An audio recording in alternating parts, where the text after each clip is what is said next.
The thought of being the idiot in the room, the one who makes a stupid suggestion or asks the dumb question, calls out that ridiculous answer, is enough to bring most people out in a cold sweat and induce palpitations. For many people, it's among their worst nightmares. So they say nothing. You don't ask for clarification or explanation when you don't understand. You don't throw a suggestion into the mix when you can see a solution. You hold your opinion in and go with the flow even when you don't agree, because the alternative is to speak up. And when you speak up, you might end up being the idiot in the room. Just thinking about it triggers clammy palms and a racing heart. I've been there, and I know it's not a nice place to be. But it's also not a good place to be. Not good for you and not good for the people who could benefit from hearing that suggestion or that explanation. Yes, they are probably just as confused as you are, or that opinion.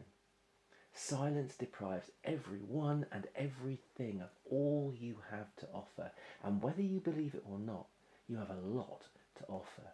So you need to get over the fear of being the idiot in the room and start putting yourself out there. In fact, you have a responsibility to do that because the world needs what you and only you can bring to the table. And what I've learned is that the only way to overcome the fear of being the idiot in the room is to meet it head on. To take a deep breath, speak the words, and see what happens. I vividly remember the first time I did that. It was in a meeting to discuss the design of a new service, and I was sure I could see the answer. It was so obvious. So obvious, in fact, that given that no one else was putting it forward, must have surely been discussed and dismissed in meetings prior to my involvement in the project. Eventually, though, frustration got the better of me and the words just blurted out. I'd said it, and I waited. Who was going to burst out laughing first? But no one laughed. Instead, the chair said, "Andy, I think you've nailed it. I think that's it." Far from being the idiot in the room, I momentarily became the genius in the room. When you take that risk, you won't always turn out to be the genius in the room. Sometimes you may even end up looking like the idiot in the room. But either way, you learn and you grow. And here's the thing. That thing you don't understand, you aren't the only one. But if you're the one with the courage to raise your hand and ask for an explanation, all those other people who, like you, just don't get it, but daren't put their hand in the air, don't see you as the idiot in the room, they see you as the hero in the room. The idea you have may be the whole answer, part of the answer, or none of the answer at all. But far from being seen as the idiot in the room, you're seen as the person with ideas and the courage to share them. Your opinion may be off base, or it may be the catalyst that stimulates a whole new line of thinking.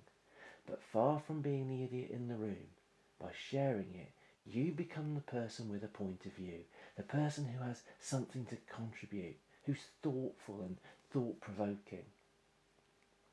When the fear of being the idiot in the room grips you, you feel stressed. You feel filled with self-doubt, uncertain, anxious, timid, unworthy.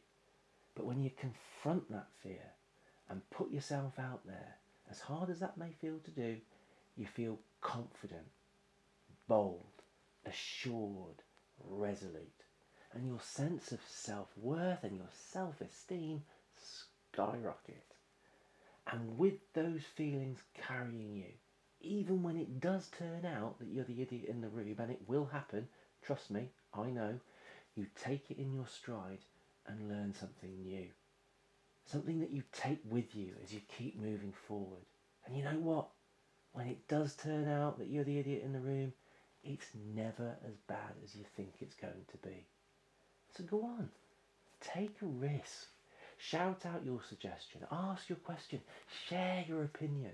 Chances are the world needs to hear it.